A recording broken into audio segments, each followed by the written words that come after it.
Press club में राष्ट्रीय उलमा काउंसिल की प्रेस कॉन्फ्रेंस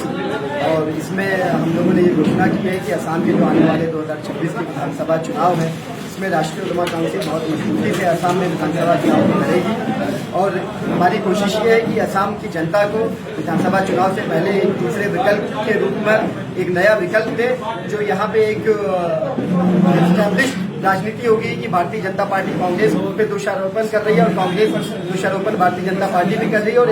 एक बार दो बार ये सत्ता में रहना चाहते हैं और पिछले 60 साल से 70 साल से कांग्रेस सत्ता में रही। पर जो असल सबसे बड़ा मुद्दा है कि कांग्रेस जिस वोट बैंक के बल पर पिछले 60-65 साल सत्ता में रही, मुस्लिम वोट बैंक, पिछले 10 सालों में भारतीय जनता पार्टी ने लगातार, इसके मुख्यमंत्री ने, इनके नेताओं ने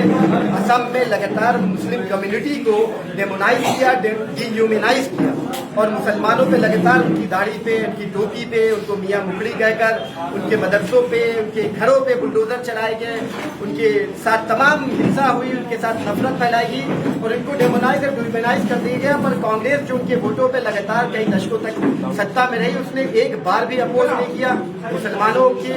हित में, मुसलमानों के खिलाफ जो कुछ हुआ उस पर कांग्रेस ने कभी कोई प्रतिरोध नहीं किया, उनके साथ कभी उनके समर्थन में उनके लिए कोई एक राहत सामग्री तक नहीं भेजी, उनके लिए एक बयान तक नहीं आया राहुल गांधी जी का या अन्य किसी कांग्रेस के वरिष्ठ नेताओं का या जो यहाँ पर कांग्रेस के नेता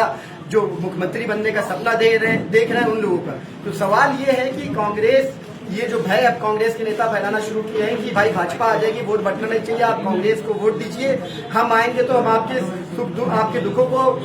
समाप्त करेंगे। सवाल ये है कि जब दुख होता है तो आप कभी आंसू पोंछने नहीं आए, आपने कभी सदन में या आपने कभी सड़क पे या कभी आपने पार्लियामेंट में मुसलमानों के, असम के मुसलमानों के मुद्दों को नहीं उठाया। तो असम का मुसलमान अब आपके छल कपट में, आपके धोखे और झांसे में नहीं आने वाला। राष्ट्रीय उलमा काउंसिल मजबूती से यहाँ पर जो मुस्लिम बहुल सीट है वहाँ पर मजबूती से चुनाव लड़ेगी और एक तीसरा विकल्प देगी और असम की जनता के सामने एक नया विकल्प बनकर खड़ी होगी।